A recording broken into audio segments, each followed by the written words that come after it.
Pak Meso, Ya. mana kabarnya? Kabar saya sangat baik. Baik sekali. Ya. Nah, sekarang ini bajunya keren sekali nih. Ada Polisi Yudisial Republik Indonesia. Waduh. Iya. Kita jadi penasaran nih Pak Meto. Siap. Komisi Yudisial ini sebetulnya di mana sih? Katanya sekarang ada namanya penghubung Komisi Yudisial.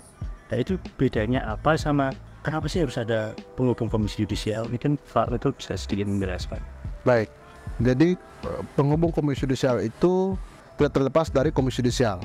Karena penghubung Komisi Yudisial adalah perpanjangan tangan dari Komisi Yudisial. Nah, Komisi Yudisial sendiri itu adalah lembaga negara yang dibentuk berdasarkan Undang-Undang Dasar 1945 pada pasal 24B ayat 1, di mana di sana menyiratkan bahwa Komisi Yudisial Republik Indonesia adalah lembaga mandiri yang berwenang mengusulkan pengangkatan hakim agung dan mempunyai wewenang lain dalam rangka menjaga, menegakkan kehormatan, keluhuran, martabat serta perilaku hakim.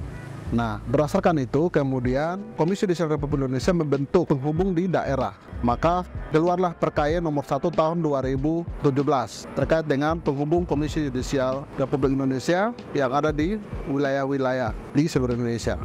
Nah, untuk penghubung Komisi Yudisial yang ada di Papua itu dibentuk pada tahun 2022, tepatnya pada tanggal 4 November.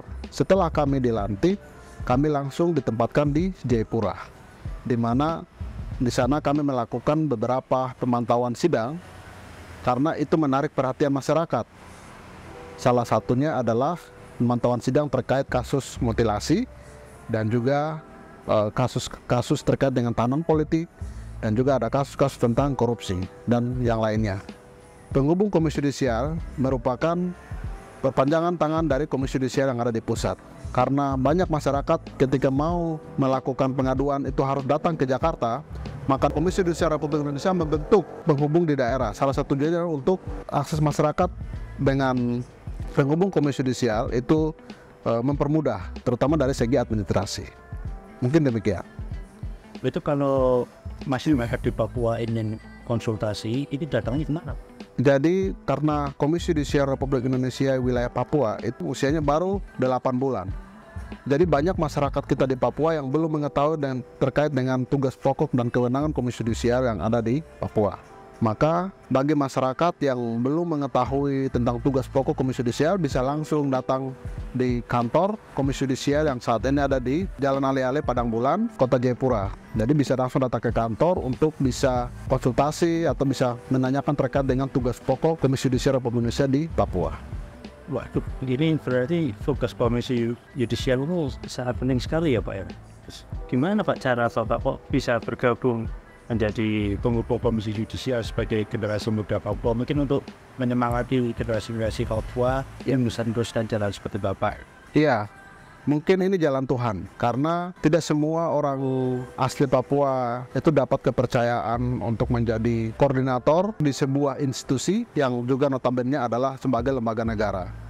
Maka saya sebagai tokoh muda, sebagai orang asli Papua diberi kepercayaan oleh negara untuk menjabat sebagai koordinator penghubung Komisi Yudisial di wilayah Papua. Dan saya sangat bangga, terutama ketika memulai sebuah proses perjalanan yang cukup panjang, ketika memulai dari seleksi awal, di mana itu dilakukan di bulan Februari awal tahun hingga akhirnya di bulan Oktober itu hasilnya keluar. Dan saya dari sekian ribu orang yang tes, akhirnya saya terpilih dan juga diberi kepercayaan untuk menjadi koordinator untuk wilayah Papua. Dan itu adalah sebuah kebanggaan bagi saya dan harapan saya juga kepada generasi muda Papua bahwa segala sesuatu itu selalu berpikir positif dan selalu mencoba untuk hal-hal yang baru, dan juga banyak kesempatan-kesempatan dan peluang-peluang yang sebenarnya bisa dimanfaatkan untuk kita jadikan itu sebagai referensi untuk kita bisa memberikan yang terbaik bagi diri kita, keluarga, dan juga masyarakat. Dan saya secara pribadi juga, mungkin ini cara Tuhan. Kenapa tadi di awal saya bilang cara Tuhan? Karena saya punya mimpi itu bagaimana saya bisa memberikan kontribusi bagi orang Papua atau bagi masyarakat Papua. Karena banyak baik di Indonesia maupun di dunia terus menyoroti tentang bagaimana kondisi situasi dan kondisi di Papua. Dan ketika saya sebagai orang asli Papua dengan kepercayaan yang diberikan oleh negara, saya juga akan memberikan yang terbaik dengan kesempatan yang sudah diberikan ini untuk memberikan yang terbaik bagi Papua. Dan ini adalah kebanggaan bagi saya untuk saya bisa memberikan kontribusi bagi Papua, bagi masyarakat Papua, terutama dalam menjalankan tugas pokok dan fungsi dalam melakukan pengawasan dan juga perlindungan terhadap hakim di Papua, terutama di pengadilan negeri, pengadilan tata usaha negara, pengadilan agama, dan pengadilan militer. Karena 4 pengadilan itu berada di bawah pengawasan kami dari segi eksternal untuk menegakkan kode etik perilaku hakim. Mungkin seperti itu. Kalau di penghubung komisi yudisial di Papua itu ada berapa orang Pak? Semuanya orang Papua semua. Untuk penghubung di komisi yudisial, kalau untuk dari segi orang Papua, kalau berdasarkan amanah undang-undang otonomi khusus, itu saya sendiri sebagai orang asli Papua dan juga ada 3 rekan saya asisten yang notabene adalah sudah lama lahir besar di Papua. Jadi kalau untuk dari kesukuan, banyak suku yang dari 4 ini ada sukunya berbeda-beda. Tapi kalau dari segi orang asli Papua, saya salah satu orang asli Papua yang saat ini menjabat sebagai koordinator komisi yudisial wilayah Papua. Sebagai koordinator penghubung komisi yudisial di Papua, Pak, sebagai orang asli Papua, kira-kira Bapak punya program status apa, Pak, untuk menghadirkan komisi yudisial di tanah Papua? Ya, namanya aja kita itu perpanjangan tangan. Jadi semuanya itu terpusat. Amanah Undang-Undang Dasar 1945 pasal 24B itu sudah jelas, di mana pengejawantahannya melalui Undang-Undang Nomor 18 Tahun 2011 tentang Komisi Yudisial. Kemudian diturunkan lagi Peraturan Komisi Yudisial Nomor 1 Tahun 2017. Jadi berdasarkan itu di sana ada tugas dan kewenangan Komisi Yudisial dan penghubung Komisi Yudisial sebagai perpanjangan tangan dari Komisi Yudisial di pusat, dan kami menjalankan itu sesuai dengan amanah konstitusi. Maka beberapa program-program yang saat ini kami lakukan di Papua, karena Komisi Yudisial hadir di Papua itu tidak lama, maka kami sendiri berupaya untuk bagaimana masyarakat tahu dulu tugas pokok Komisi Yudisial, kehadiran Komisi Yudisial di Papua itu seperti apa, sehingga masyarakat mengetahui tugas pokok keberadaan Komisi Yudisial di Papua. Kemudian masyarakat juga tahu kantor Komisi Yudisial di mana, sehingga ketika mereka menemukan atau mereka mau mengadu, itu langsung tanpa sungkan-sungkan atau tanpa malu-malu langsung datang ke kantor kami. Jadi saat ini kami mengkampanyekan atau mensosialisasikan secara masif kepada semua stakeholder, kepada semua elemen masyarakat, baik instansi pemerintah maupun swasta, LSM maupun seluruh masyarakat yang ada di Papua tentang kehadiran Komisi di Papua dan juga tugas pokok Komisi Yudisial yang ada di Papua, sehingga masyarakat mengetahui terlebih dahulu. Nah, itu yang saat ini sedang kami lakukan, dan kami juga Komisi Yudisial di Papua juga tidak membeda-bedakan, entah itu dari suku manapun.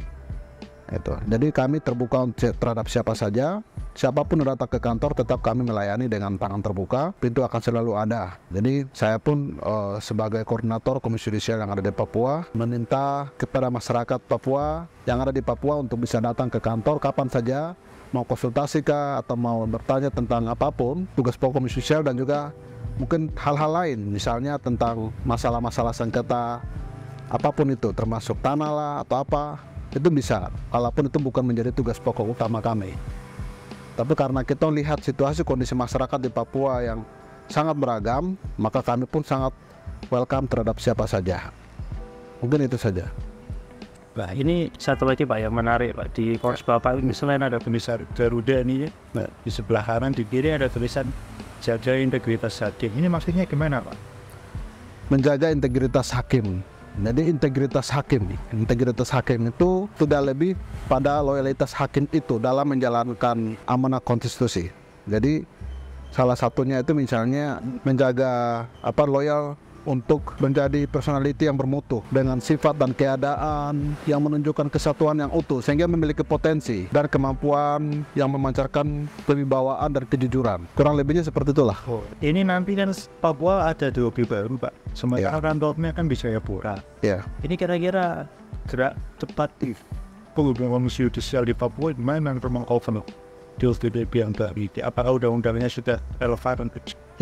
Komisi Yudisial ini berdasarkan Undang-Undang Nomor 18 Tahun 2011 tentang Komisi Yudisial Republik Indonesia, itu kan hadirnya kan di ibu kota provinsi. Maka untuk sementara penghubung Komisi Yudisial Republik Indonesia wilayah Papua itu merangkap dengan 3 DOB, yaitu Papua Selatan, Papua Tengah, dan Papua Pegunungan. Dan untuk sementara berkantor di Padang Bulan, di Ale-Ale. Jadi jurisdiksi kami itu termasuk 3 DOB.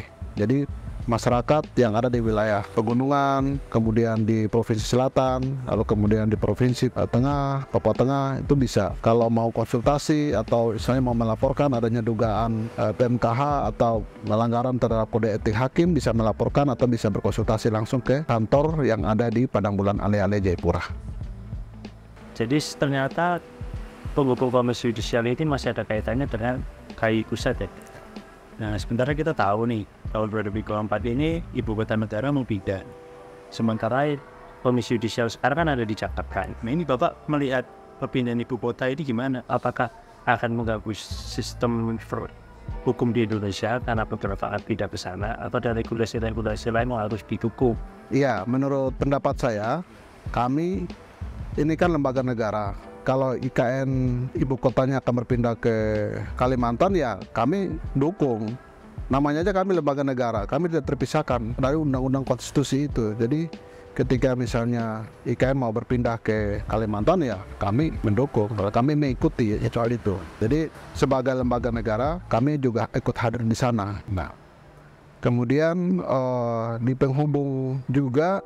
Dan sebenarnya itu ada di kewenangannya, itu ada di pusat. Itu kami di penghubung itu hanya menjalankan atau perpanjangan tangan dari komisi yudisial di pusat. Jadi entah nanti akan ke ibu kota IKN ke Kalimantan, itu kewenangannya ada di pusat. Tapi pendapat pribadi saya sangat mendukung, karena kami sebagai lembaga negara, ya kami tetap mengikuti komisi yudisial itu hadir di ibu kota negara Republik Indonesia. Jadi itu sudah satu kesatuan yang tidak bisa dibantah oleh apapun, kecuali kalau ada hal-hal yang lain di luar daripada itu. Jadi pada prinsipnya saya mendukung. Kemudian kami juga saat ini sedang menggodok Undang-Undang KAI nomor 18 tahun 2020, Undang-Undang nomor 18 tahun 2011 tentang Komisi Yudisial Republik Indonesia yang saat ini sedang ada di Maklet DPR RI, dan kami berharap seluruh masyarakat Indonesia yang ada di Indonesia dari Sabang sampai Merauke juga ikut mendoakan, membantu sehingga proses ini bisa berjalan dengan baik, sehingga apa yang kita cita-citakan untuk menjaga marwah, menjaga integritas hakim ini tetap menjadi salah satu tugas utama dan juga menjadi salah satu poin dalam menjaga peradilan yang bersih di Indonesia.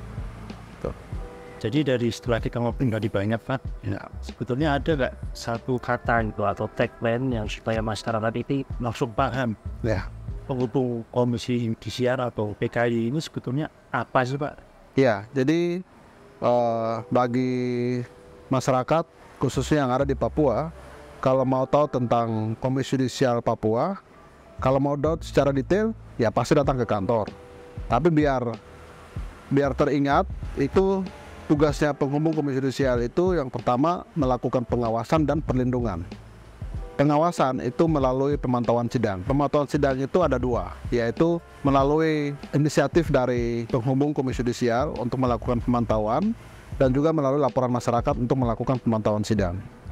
Dan tidak semua kasus kami melakukan pemantauan, tapi kasus-kasus yang menarik perhatian masyarakat. Nah, sedangkan perlindungan, kami juga melakukan perlindungan atau bahasa kerennya itu advokasi hakim. Advokasi hakim ini biasanya kami melakukan bagi hakim-hakim tersebut martabatnya itu direndahkan, entah hakim tersebut dibully, maka kami melakukan perlindungan terhadap hakim yang bersangkutan. Dan kami akan termasuk proses penyelidikan dan koordinasi dengan para pihak, dalam hal ini adalah para penegak hukum. Jadi dua pokok itu yang menjadi poin utama, di mana itu melakukan pengawasan dan perlindungan terhadap hakim.